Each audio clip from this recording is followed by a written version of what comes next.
उस लड़की को जब ये पता चला कि वो शादीशुदा है और उसने पहले भी इस तरीके का काम करा है, तो उसको उसने अपने केजीएमयू में अपने प्रॉक्टर से शिकायत करी।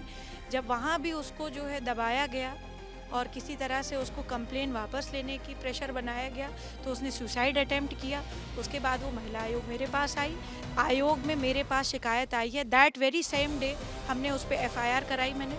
और मुझे लगता है कि प्रदेश सरकार पूरी तरह से प्रतिबद्ध है कि हमें महिलाओं की सुरक्षा पे काम करना है। उसी तरह से मुझे लगता है उसकी सुरक्षा का और उसकी एफआईआर का तुरंत हमने जो है प्रबंध कराया कि उस लड़की को किसी भी तरह से उत्तर प्रदेश में, क्योंकि वो लड़की बंगाल की है। हमारे साथ बातचीत करने के लिए हैं भारतीय जनता पार्टी की नेत्री हैं, उत्तर प्रदेश महिला आयोग की उपाध्यक्ष हैं अपर्णा यादव जी। अपर्णा जी, आज प्रधानमंत्री ने लखनऊ में अटल प्रेरणा स्थल का लोकार्पण किया। इस मौके पर कांग्रेस पार्टी के नेता हैं उदित राज। उन्होंने कहा कि एक ही जाति के लोग प्रेरणा कैसे हो सकते हैं और भी अन्य जाति के लोगों का स्टैचू वहां पर लगाया जाना चाहिए था। जाति से जोड़कर वो देख रहे हैं इस प्रेरणा स्थल को। क्या कहना चाहिए? मैं समझती हूँ ऐसे निम्न कोटि के जो मानसिकता रखते हैं, और कांग्रेस पार्टी की ये शुरू से आदत रही है कि जातिवाद फैलाना है उन्हें इस देश में। परम आदरणीय जो है स्वर्गीय अटल जी, चाहे डॉक्टर श्यामा प्रसाद मुखर्जी, या आप बोल दीजिए पंडित दीनदयाल उपाध्याय जी, इन्होंने देश को बहुत बड़ी सोच दी है। डॉक्टर श्यामा प्रसाद मुखर्जी के बारे में तो मतलब आज भी लोग इतिहास में पढ़ते हैं, एक निशान एक विधान एक प्रधान। तो ये बहुत मतलब this is a change making course जो उन्होंने कर दिया।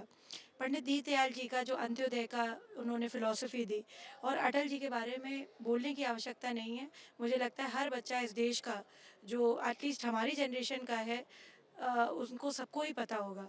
और मेरा सौभाग्य प्राप्त है मुझे कि मैं लखनऊ से हूँ, और मैंने भी अटल जी को देखा है अपने सामने, अपने पिताजी के साथ में कई बार उनसे मिल चुकी हूँ। तो मैं समझती हूँ कि इस तरीके की बात करना, एक जाति विशेष को टारगेट करना, अब भाई ये गलती इन तीनों महापुरुषों की थी कि वो ब्राह्मण कुल में पैदा हो गए। तो ये तो भाई आप डिसाइड, भगवान तय करता है आप किस कुल में हैं। और अच्छी बात है, इनका प्रेरणा स्रोत है ये। आपके तीनों के स्टैचू लगे हैं हमारे लखनऊ शहर में। और इस तरीके की मानसिकता के साथ मुझे लगता है कांग्रेस पार्टी क्या करना चाहती है। मतलब उन्होंने सिर्फ ये नहीं कहा, उन्होंने मतलब ब्राह्मण वाली बात उन्होंने कहा कि कोई राजपूत का भी लगा देते, किसी ठाकुर का भी लगा देते। मतलब वो कुल मिलाकर जाति की बात कर रहे हैं और मैं कह रहे हैं कि समझती दलितों हूँ का नहीं कि लगाया। अभी उत्तर प्रदेश में चुनाव आने वाला है, और उत्तर प्रदेश के चुनाव को देखते हुए इस तरीके की बातें करना और जातियों में बांटना, हमेशा से कांग्रेस जो है अंग्रेज़ों के स्टाइल से चला है, डिवाइड एंड रूल की पॉलिसी पे चला है।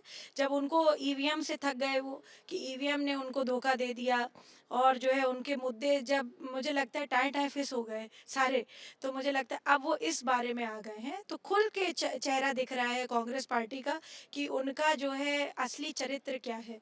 और वो दोहरे चरित्र की राजनीति करते हैं, चाहे उनके राष्ट्रीय अध्यक्ष हों, चाहे कांग्रेस पार्टी के अन्य नेता हों, जिनका आपने नाम भी बोला है, जिन्होंने ट्वीट भी किया है। ऐसी निम्न कोटि की मानसिकता के साथ देश को नहीं चला पाएंगे। इसीलिए बार बार भारतीय जनता पार्टी की प्रचंड जीत होती है। उन्होंने ये भी कहा कि ना श्यामा प्रसाद मुखर्जी जी का कोई योगदान था स्वतंत्रता संग्राम में, ना दीनदयाल उपाध्याय जी का कोई था। बावजूद इसके इनको ही आगे कर रही है बीजेपी।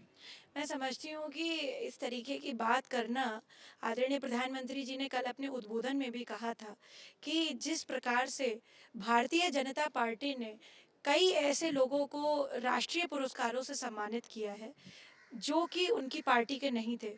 उसमें परम आदरणीय श्रद्धेय नेताजी भी थे, जो मेरे ससुर जी भी थे। और अगर भारतीय जनता पार्टी की सरकार नहीं होती, तो हो सकता है कि भारतीय जनता पार्टी के लोगों को कभी पूछा भी ना जाता।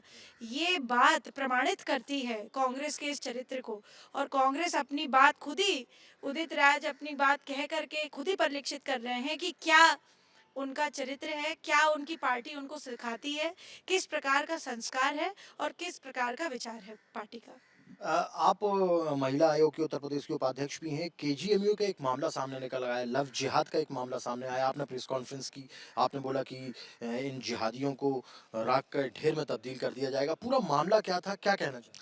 देखिए वो लड़का जो है एक डॉक्टर है, और उसने जो है एक शादी करी हिंदू लड़की से, खुद वो मुसलमान है। उस हिंदू लड़की को उसने मुसलमान बनाया, पहली शादी करी और उसके अलेज्ड अफेयर्स कई रहे। और उसने ये जो बिटिया हमारे पास आई, क्योंकि गोपनीय रहता है तो हम नाम नहीं लेंगे, परंतु उस लड़की वो हिंदू लड़की ही थी और उसका भी धर्म परिवर्तन करने का उसने काम किया, तो जो कि खुद ही एक बहुत बड़ा मुझे लगता है अपराध है। और उस लड़की को जब ये पता चला कि वो शादीशुदा है और उसने पहले भी इस तरीके का काम करा है, तो उसको उसने अपने केजीएमयू में अपने प्रॉक्टर से शिकायत करी। जब वहाँ भी उसको जो है दबाया गया और किसी तरह से उसको कंप्लेन वापस लेने की प्रेशर बनाया गया, तो उसने सुसाइड अटेम्प्ट किया। उसके बाद वो महिला आयोग मेरे पास आई। जब मैंने इस केस को देखा तो मैंने उस लड़की का भी बयान करवाया है और मैं समझती हूँ कि हमने उसी दिन, जिस दिन आयोग में मेरे पास शिकायत आई है, दैट वेरी सेम डे हमने उस पर एफआईआर कराई मैंने। और मुझे लगता है कि प्रदेश सरकार पूरी तरह से प्रतिबद्ध है कि हमें महिलाओं की सुरक्षा पे काम करना है। उसी तरह से मुझे लगता है उसकी सुरक्षा का और उसकी एफआईआर का तुरंत हमने जो है प्रबंध कराया कि उस लड़की को किसी भी तरह से उत्तर प्रदेश में, क्योंकि वो लड़की बंगाल की है, वो पढ़ने आई थी यहाँ पर, तो उसके फादर भी मेरे पास आए। तो मुझे लगता है कि हमने कड़ी से कड़ी कार्रवाई करने का प्रयास किया है। और उस लड़के के लिए भी मैंने ये लिखा है। उस लड़के का नाम है डॉक्टर मलिक और जो है वो केजीएमयू का ही है, कि उसके खिलाफ सख्त एक्शन हो और उसको अब अपना प्रैक्टिस ना करने दिया जाए केजीएमयू लेकिन में ये भी। पहला मामला नहीं है, पूरे देश में जम्मू कश्मीर से लेके कन्याकुमारी तक, कच्छ से लेके आसाम तक लगातार ये सब कुछ चल रहा है और आए दिन केस आ रहे हैं। उत्तर प्रदेश में सबसे ज़्यादा ये केसेस देखने को मिले हैं। आपको लगता है कि केजीएमयू में अभी और भी इसी तरीके का मॉड्यूल काम कर रहा होगा जो मैं लव जिहाद बिल्कुल, के मुझे लेकर, लगता है क्योंकि इसलिए डॉक्टर्स का कनेक्शन जो है, जिहादी डॉक्टर्स का कनेक्शन दिल्ली ब्लास्ट में भी देखने को मिला था। मैं समझती हूँ, देखिए इस पे जो है, जैसे ये कहते हैं कि एक आदमी पकड़ा गया तो इसका सूत्र जो है हो सकता है काफ़ी लंबा हो। मैं इसलिए ऐसा कह रही हूँ क्योंकि जो बात आप कह रहे हैं, हम सभी लोग एक परसेप्शन पे काम करते हैं और डेफिनेटली मुझे लगता है कि ये एक योजनाबद्ध तरीके से ये चीज़ करी जा रही थी।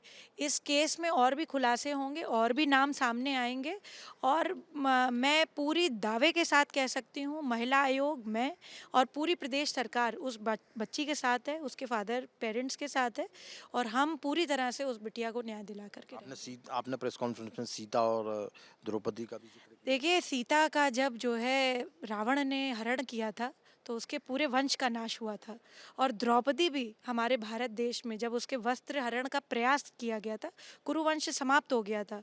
उसी प्रकार से मैं फिर दोबारा कहना चाहती हूँ कि लव जिहादियों की ये जो जिहादी मानसिकता है, इसका अंत करने का अब समय आ गया है। इसका प्रारंभ अब शुरू हो गया है और ये उत्तर प्रदेश से शुरू हो गया है। हमने इसका जो है पूरी तरह से, एक तरह से कह दीजिए, बिगुल फूँक दिया है और हम ये तय करेंगे कि इस डॉक्टर को सज़ा हो और इसको जो है हमने जिस तरह से इसके प्रति जो एक्शन लेने का काम किया है, वो पूरी तरह से जो है सार्थक हो।